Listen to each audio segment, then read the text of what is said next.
Ici l'évangéliste Mario Massicotte qui vous accueille à la production de cette émission de télévision aujourd'hui dans la série Les actualités prophétiques.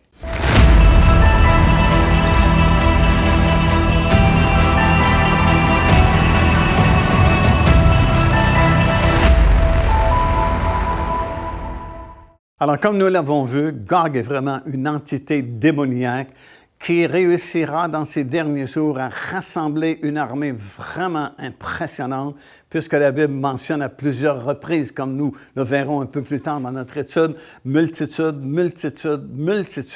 qui se rassembleront et formeront une grande armée, et ce sera une attaque massive vraiment sur les montagnes d'Israël qu'on appelle la Judée et la Samarie.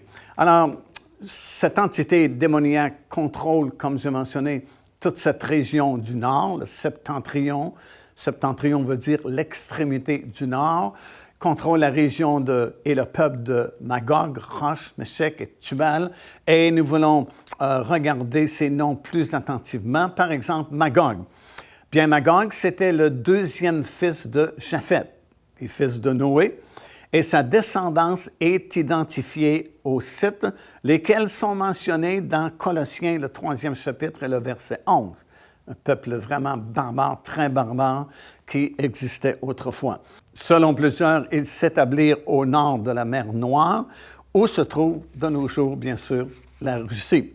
D'ailleurs, le mur de Chine, qui autrefois était appelé le rempart de Magog, ben, ça nous informe que c'était vraiment la région de Magog, le peuple de Magog, sur lequel Gog, cette entité démoniaque, régnait et règne encore aujourd'hui.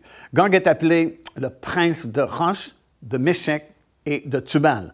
Rosh est identifié à un peuple appelé R-U-S, qui habitait au nord du territoire de nos jours appelé la Russie.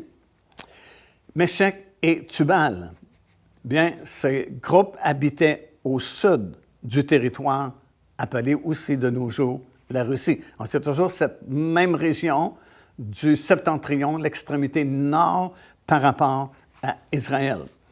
Puis, dans Ézéchiel chapitre 38 et le verset 4, Dieu continue en parlant et il dit ceci, « Je t'entraînerai et je mettrai une boucle à tes mâchoires. » Alors, je t'entraînerai vers les montagnes d'Israël, et je mettrai une boucle à tes mâchoires.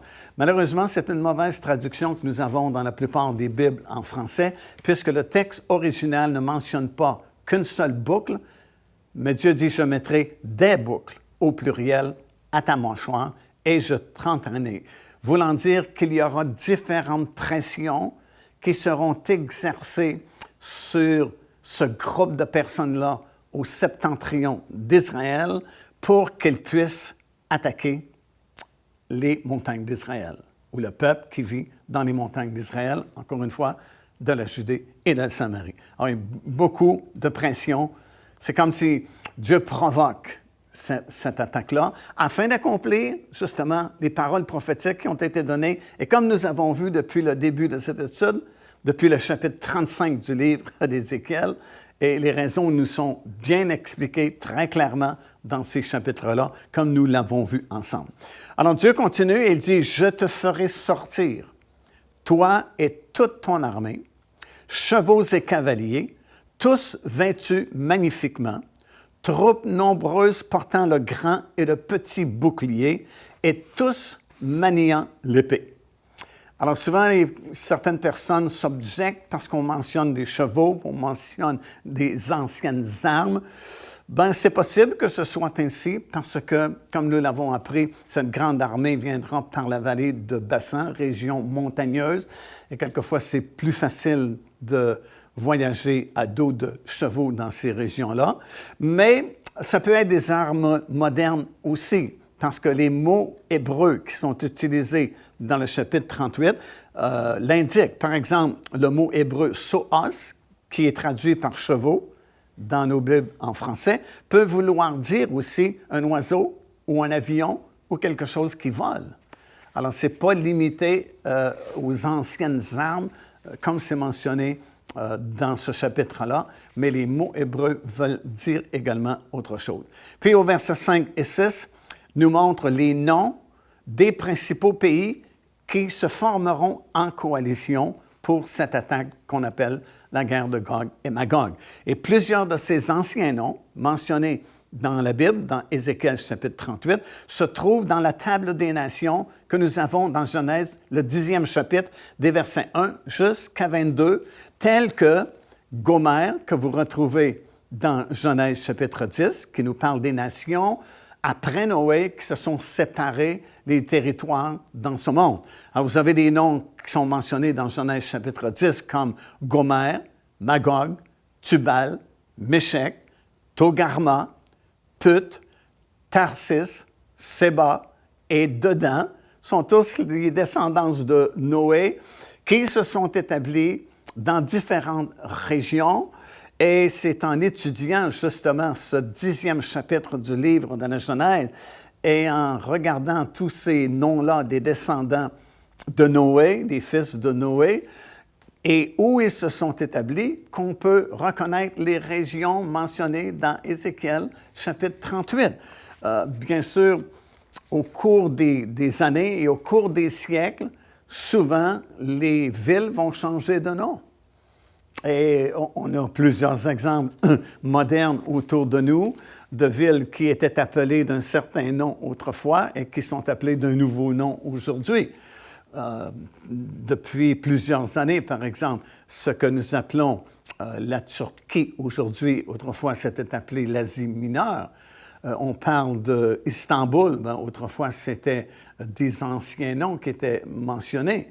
Alors, lorsque nous suivons la table des nations de Genèse chapitre 10, et nous voyons le nom des descendants des fils de Noé, et là où ils se sont établis, nous savons que lorsqu'on mentionne un ancien nom, comme ces anciens noms que nous venons de lire et qui sont écrits dans Ézéchiel chapitre 38, ça identifie la région où les descendants de Noé s'étaient établis autrefois, et ça nous permet de savoir exactement où sont situés ces peuples-là qui sont mentionnés dans cette grande attaque de Gog et Magog, mentionnée dans le chapitre 38 et 39 du livre d'Ézéchiel.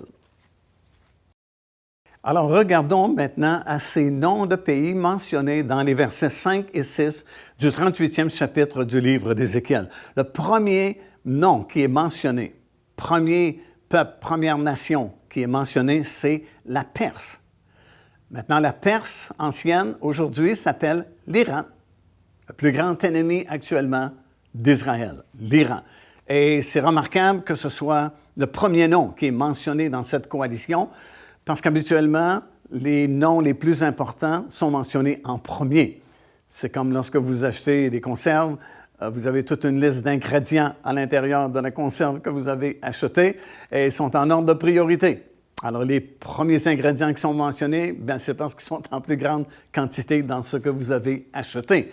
C'est un peu le même principe ici. Les premiers noms qui sont mentionnés sont les plus importants ou les plus grands participants à cette coalition. Et c'est remarquable que ce soit l'Iran qui soit mentionné comme premier partenaire de cette coalition-là avec la Russie, qui est le chef là-haut au septentrion. C'est lui qui va organiser, c'est lui qui va fournir les armes pour armer cette grande coalition.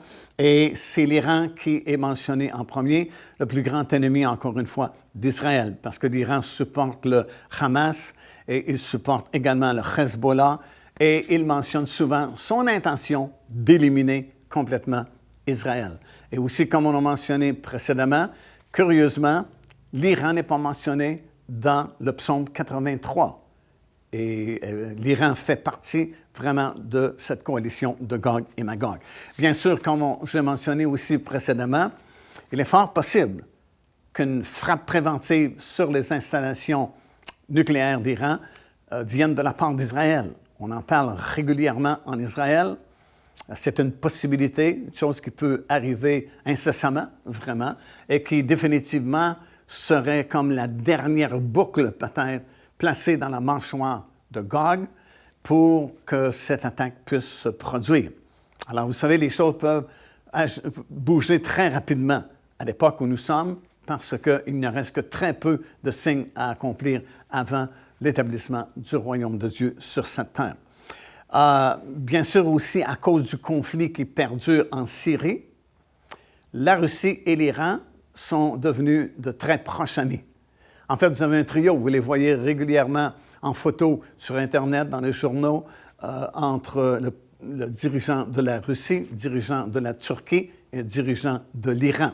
Ces trois grandes forces, ces trois grandes puissances sont de grands amis, grands collaborateurs au moment où nous faisons cet enregistrement. Et à cause du conflit qui perdure en Syrie, il y a eu un rapprochement extraordinaire entre la Russie et l'Iran. Et désormais, ça c'est vraiment remarquable, désormais, on pourrait avoir une attaque en provenance de la Syrie, parce que la Syrie a sa frontière avec Israël, et ça serait comme décrit dans Ézéchiel chapitre 38, où on mentionne vraiment une attaque terrestre, par voie terrestre, même si la Russie est très éloignée d'Israël. Mais à cause de certains événements qui se sont produits depuis quelques années déjà, la Russie est là par l'intermédiaire de la Syrie, aux frontières même d'Israël, avec l'Iran. Alors, il pourrait y avoir une attaque par voie terrestre et ça accomplirait justement cette prophétie-là parce qu'il y a une route désormais qui est ouverte. Deuxième nation qui est mentionnée, c'est l'Éthiopie. Évidemment, l'Éthiopie, c'est un territoire de l'Afrique et autrefois, il incluait la région du Soudan. Alors, c'est beaucoup plus que simplement l'Éthiopie que nous pouvons voir sur une carte géographique aujourd'hui. Troisième nation qui est mentionnée, PUTH, c'est la Libye moderne. La Libye moderne fera partie de cette coalition-là pour faire une attaque surprise sur les montagnes d'Israël. Quatrième nation qui est mentionnée, c'est Gomer. Gomer, c'était le fils de Japhet, tel que c'est mentionné dans la table des nations, justement, Genèse chapitre 10 et le verset 2. Et leurs descendants s'établirent en Cappadoce. Et on dit qu'ils sont probablement les Cimmériens d'Ukraine qui conquirent l'Arménie. Et ils voyagèrent aussi vers l'Europe de l'Ouest. Cinquième nation mentionnée, la maison de Togarma, qui représente la Turquie moderne. Et ça dit beaucoup d'autres peuples, beaucoup d'autres nations qui seront avec eux.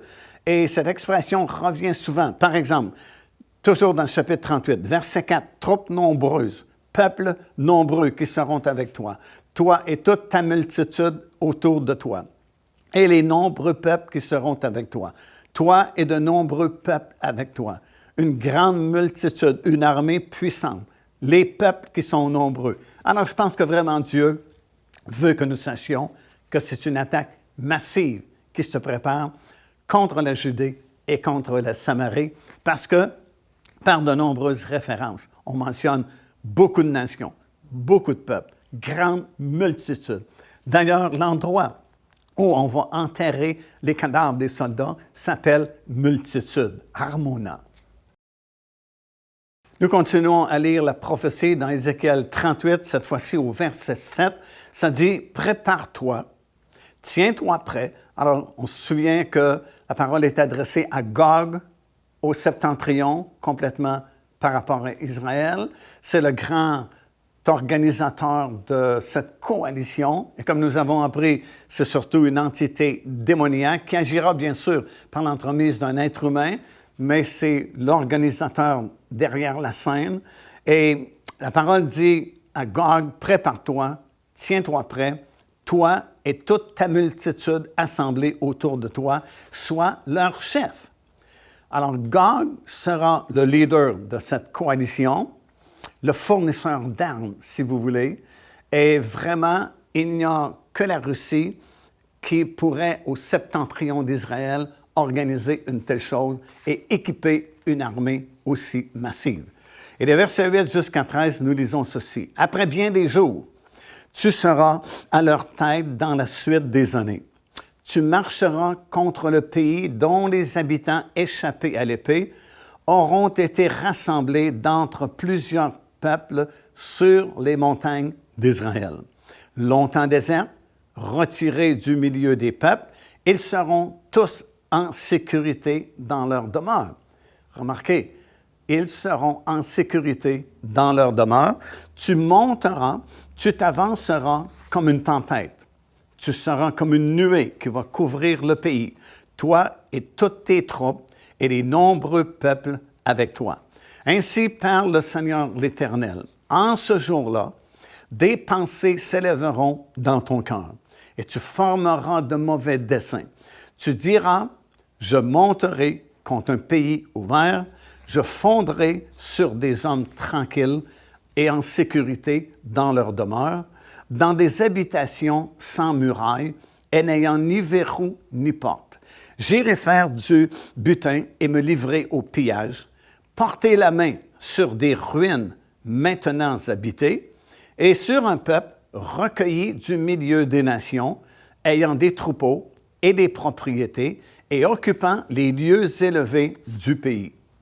Séba et Dedan, les marchands plutôt de Tarsis et tous leurs lionceaux te diront, viens-tu pour faire du butin? Est-ce pour piller que tu as rassemblé ta multitude, pour remporter de l'argent et de l'or, pour prendre des troupeaux et des biens et pour faire un grand butin? Alors, c'est tout un passage de l'Écriture, évidemment, et nous retenons certaines choses, comme premièrement, cette attaque ne pouvait pas se produire dans le passé. Elle ne pouvait pas se produire, par exemple, en 1930, parce que la prophétie spécifie bien ici que tu vas attaquer dans plusieurs jours, après bien des jours, ou encore dans la suite des temps, c'est-à-dire dans les derniers jours.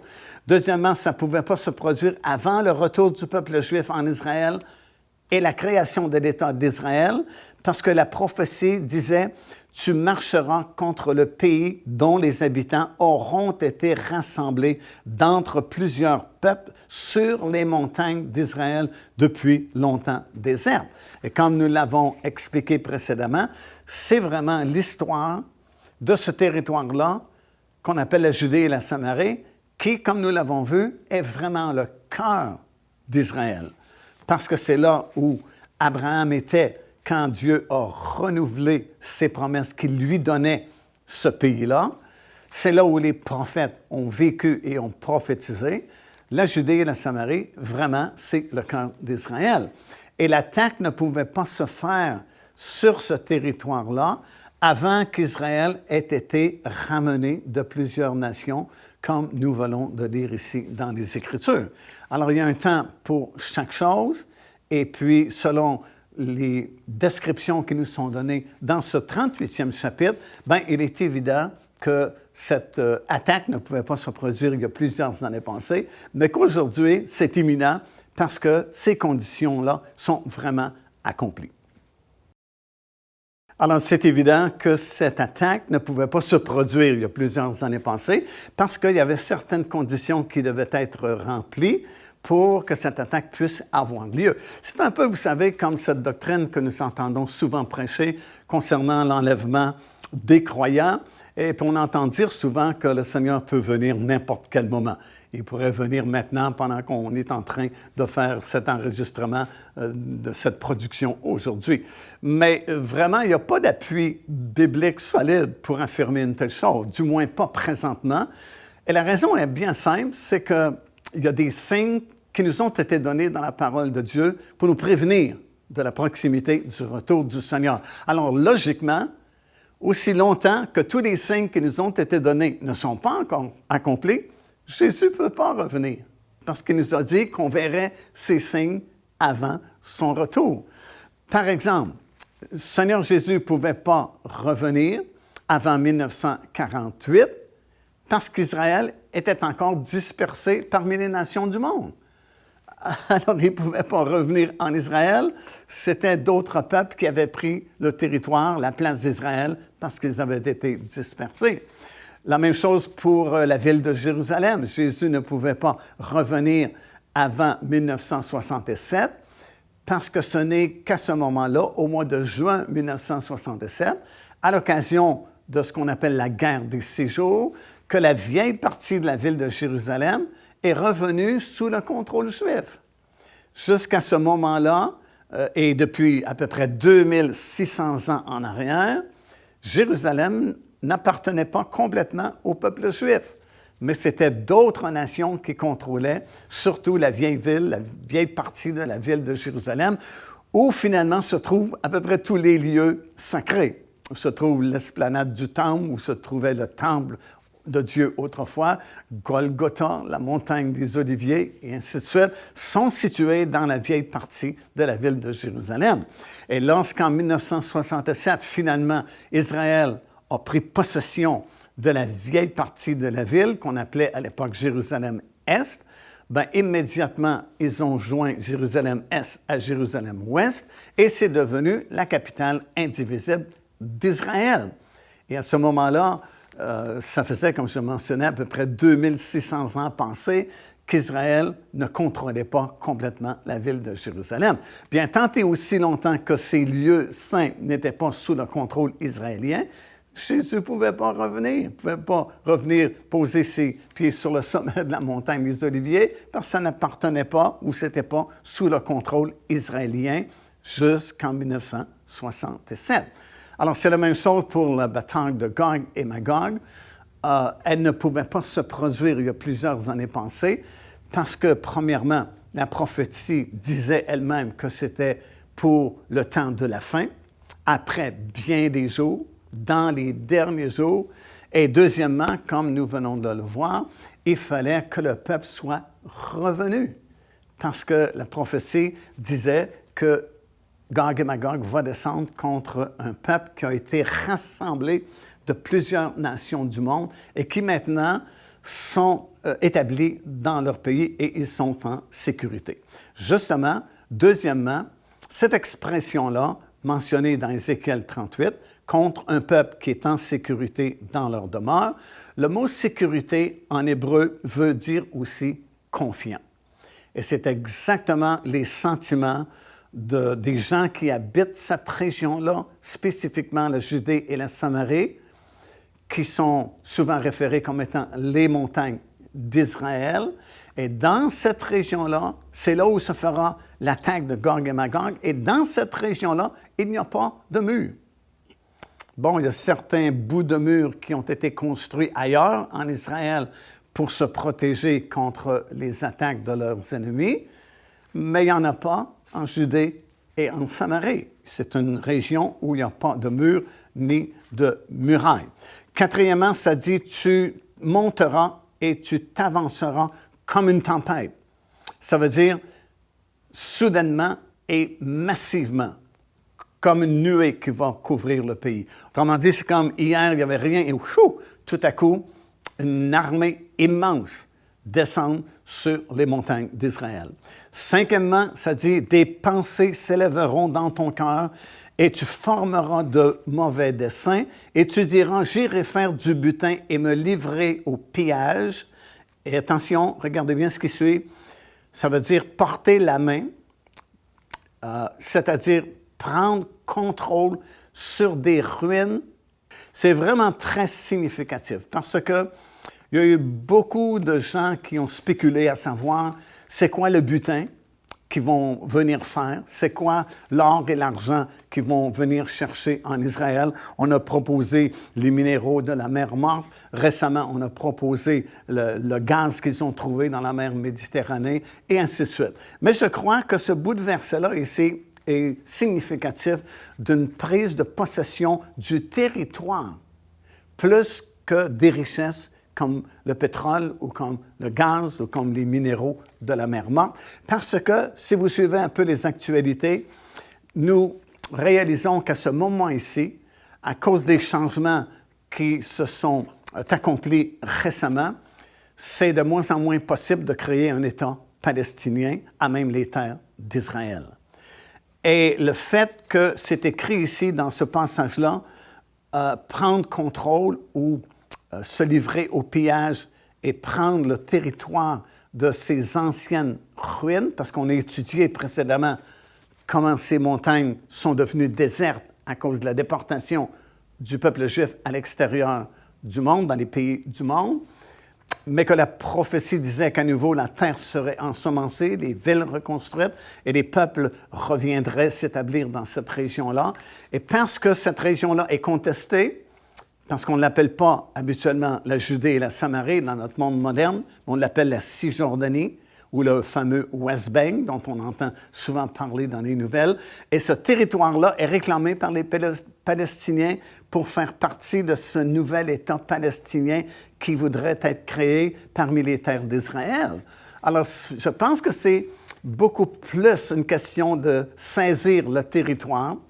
Et souvenons-nous que Jérusalem fait partie de la Judée, donc ce même territoire-là, pour donner accès à la création d'un État palestinien avec toute cette armée qui forcera l'issue pour que ce territoire-là devienne possession pour un État palestinien. Alors, en terminant cette émission aujourd'hui, c'est de plus en plus évident que nous vivons des temps prophétiques exceptionnels qu'aucune autre génération avant nous a connus ou vécu. Alors, ça veut dire préparons-nous. Gardons nos cœurs vraiment purs devant le Seigneur. Fixons nos yeux sur lui comme nous en sommes exhortés dans l'Épître aux Hébreux. Ça nous dit, gardez vos yeux fixés sur le Seigneur Jésus-Christ parce que très bientôt maintenant, ces signes sont vraiment évidents, sont très clairs, faciles à comprendre.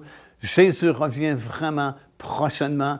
Et ce qui est le plus important, au-delà de tout ce que nous avons parlé, tout ce que nous avons lu dans la parole du Seigneur, au-delà de tous ces signes dont nous avons parlé, surtout cette attaque imminente de Gog et Magog, le plus important, est-ce que nous sommes prêts pour son glorieux retour? C'est la plus grande question à laquelle personne d'autre peut répondre que vous. Car Dieu a tant aimé le monde qu'il a donné son Fils unique, afin que quiconque croit en lui ne périsse point, mais qu'il ait la vie éternelle. Téléchargez gratuitement l'enseignement « Le salut, c'est quoi ?» en visitant notre site web www.paindevie.org et recevez la grâce merveilleuse que Dieu vous offre. Ici l'évangéliste Mario Massicotte qui vous invite à vous inscrire à notre lettre de nouvelles électronique. Et pour ce faire, il suffit de visiter notre site web au www.paindevie.org et tout en haut à la droite de votre écran, vous allez voir cet onglet sur lequel vous cliquez et vous vous inscrivez tout simplement. Ça vous permettra de recevoir des nouvelles du ministère de Pain de Vie et en même temps recevoir le bon enseignement de la parole de Dieu. Faites-le donc aujourd'hui même.